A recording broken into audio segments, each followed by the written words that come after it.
Bayou Time Sports is brought to you by Terrible General Health System's Community Sports Institute in conjunction with Barker Honda.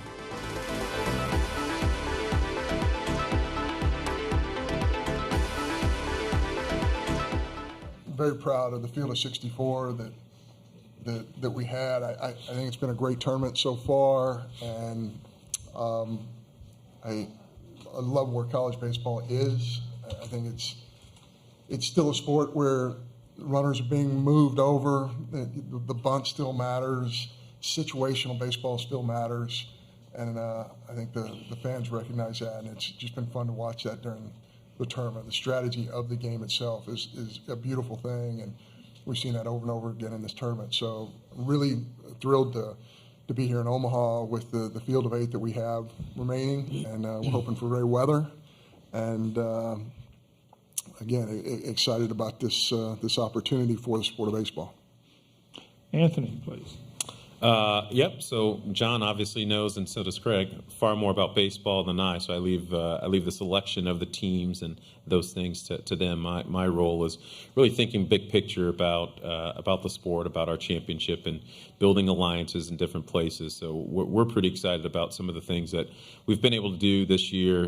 This is the second year of the I won't call it I guess it is a change in the format, but a reverting back to the format with us starting play on Friday. That was went over very well last year with great attendance, and our broadcast numbers were up, and we're seeing similar things. We're doing some additional things in the area of with our broadcast and with our with the coverage and our cameras and things like that. We're micing the umpires, and we've expanded video review. So a number of things that we're pretty excited about. We've built some really good alliances with our partners in baseball, who I think will probably join us in the future with this state of baseball, because it's not just collegiate baseball, but we've got alliances built with Major League Baseball, USA Baseball, the National Federation of High School Associations.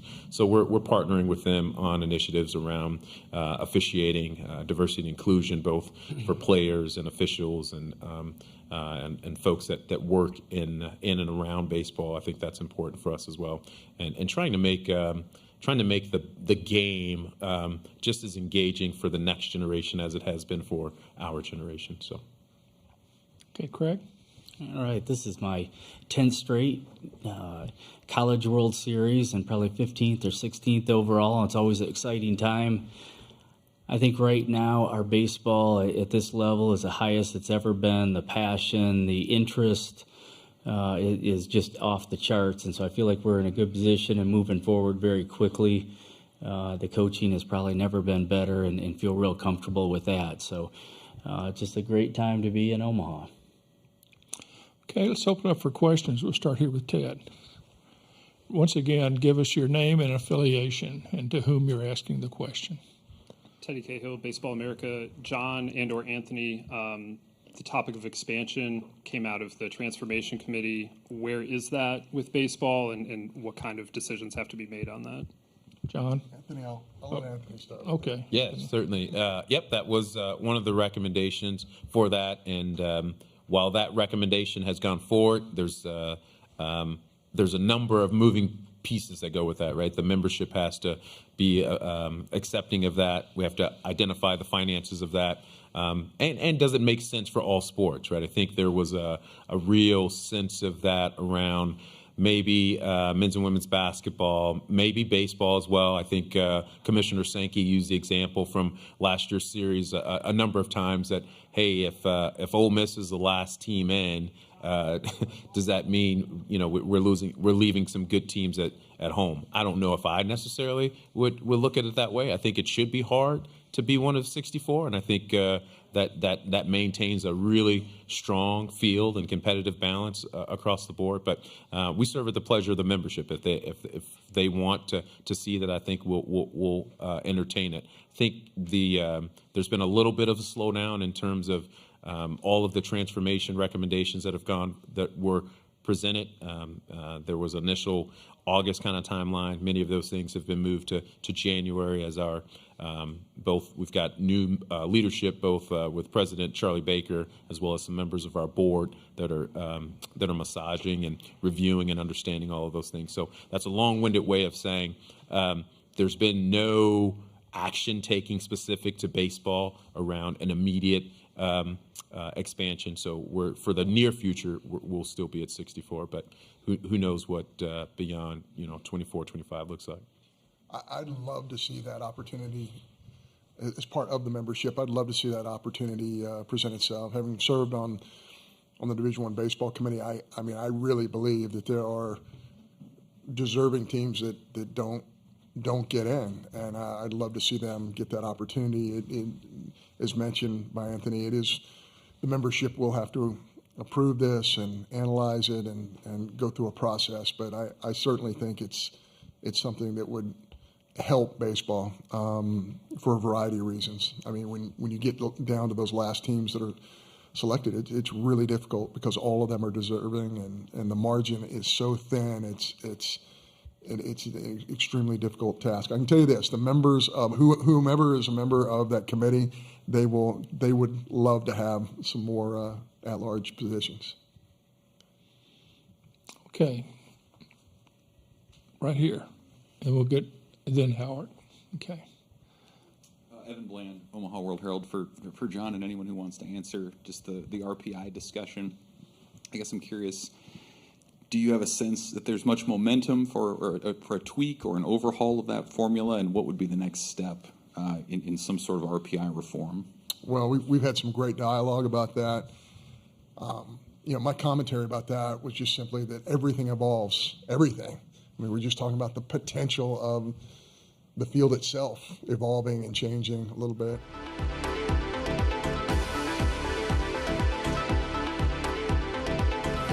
Today's social media segment is brought to you by Terrebonne General Health Systems, modern technology and timeless caring.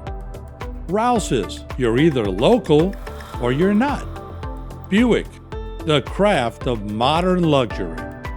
St. Martin and Bork, know your rights.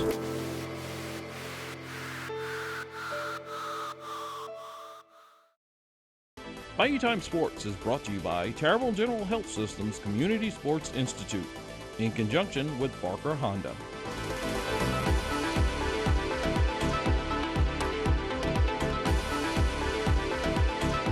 I think John is right in so many ways, and his leadership's been tremendous for the committee, both as a former coach, player, understands the game, the nuances of that.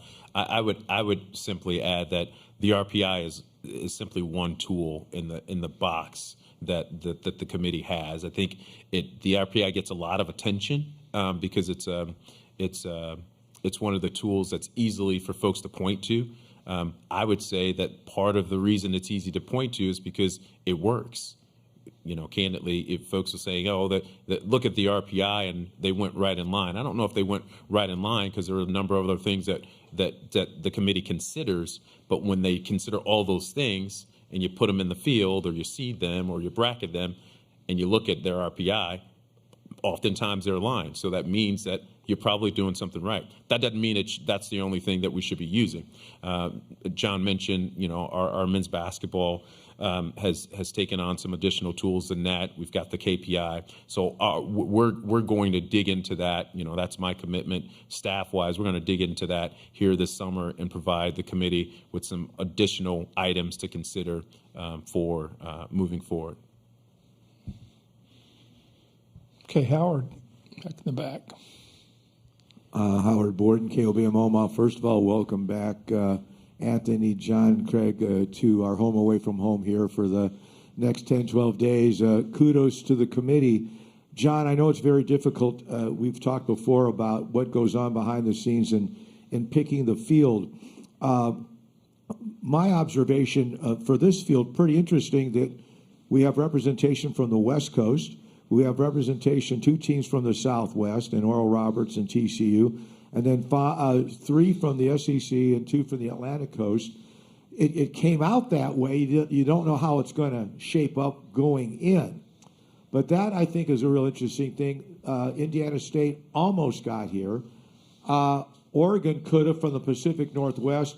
Do we see a point when you select the 16 sites that there might be some neutral sites as opposed to you earn it from the regular season, that could be tweaked?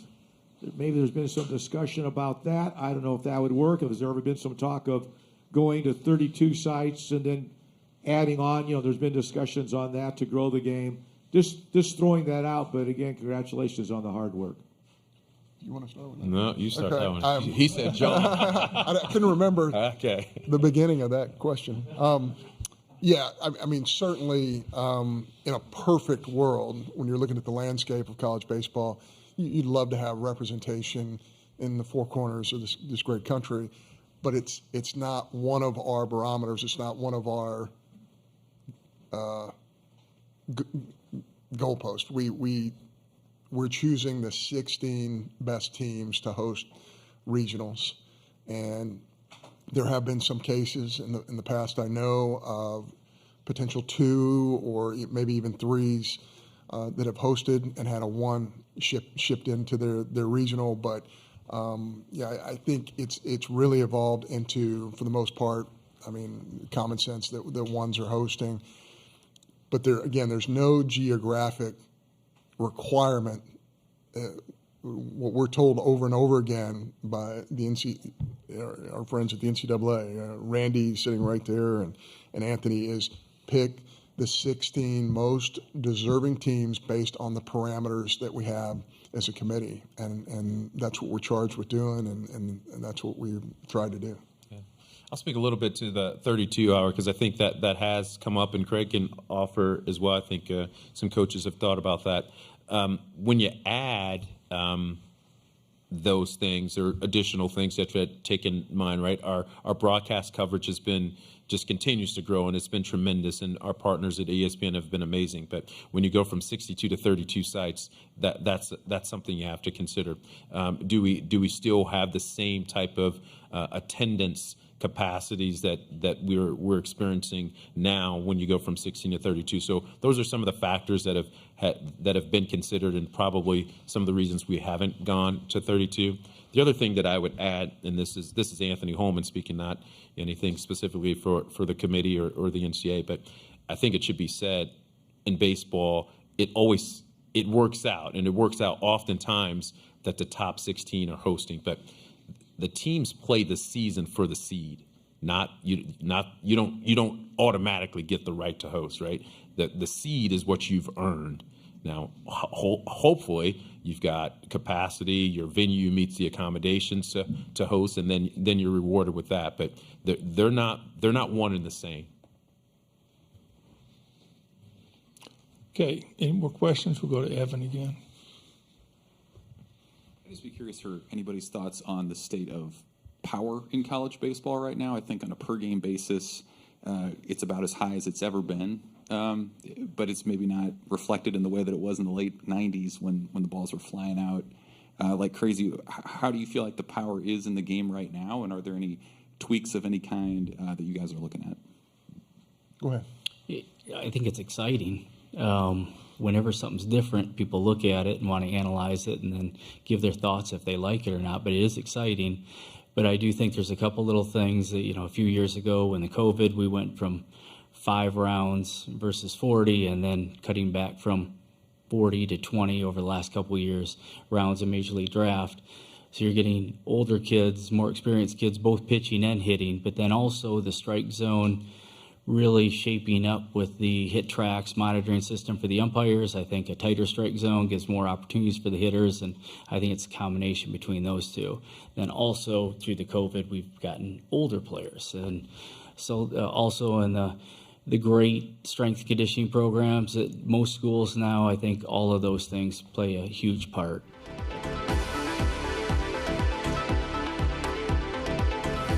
Today's social media segment is brought to you by South Louisiana Bank. It's better when we bank together. Waits and Downer, attorneys at law. Terrebonne Ford, built Ford tough.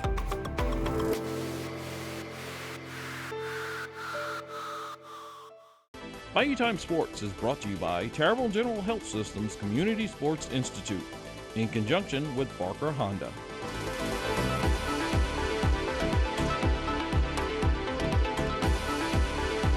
Yes, very proud of our team this year. Obviously a great collection of talent, but they became a team. We were very deliberate in how we did that. We've had great player leadership, and to have the expectations on them to be the number one team in the country preseason, hold that for 11 or 12 weeks and not have a losing week the entire season speaks to their consistency and their talent. I believe we're playing the best baseball that we have all year right now, and very proud of being here. And with that being said, we're highly motivated to continue our streak of our best baseball right now, and can't wait to get on a field, and very proud and very honored to bring this group of players to Omaha. Okay, we're going to start with player questions for the student athletes first, and we'll start up here. And we'll get a mic to you right up here. It's for Dylan. Michael Cobble, WBRZ TV in Baton Rouge, for Dylan and for Thatcher. You just heard your coach say it. We've all seen it. Why do you think you're playing your best baseball right now? Yeah, I mean, we had a little team meeting right after the SEC tournament, and got together and just, we just said 5 games. Just give us 5 games to get here and play your best baseball that you possibly can. Forget about all the stuff that happened in the season. Just focus on the present right now. Give us 5 games and to get here, and I think everything will kind of just take care of itself as soon as we get here. So we gotta keep this momentum forward, and like I said, I think it's just going to take care of itself as soon as we start playing. Yeah, just what Dylan said. I think that meeting was huge for us, and a lot of momentum from that, and then just something coaches said all year is just surrendering yourself to the result, all about the process and doing whatever we need to do to win. Okay, right here. Matt Tallerini from World Baseball Network. This question is going to be for Thatcher. Thatcher, how does it feel to be with a new program this year and just all the alignments with your mechanics that you adjusted with UCLA last year? I love being an LSU Tiger. I love our coaches, love the teammates to death. Some of my closest friends, and it's been a great season we've had. I've loved it, and I feel like I've grown a lot from it. And in terms of the adjustments, just sticking to my process every day and really staying true to that, and some results following, and then we're in a good spot now.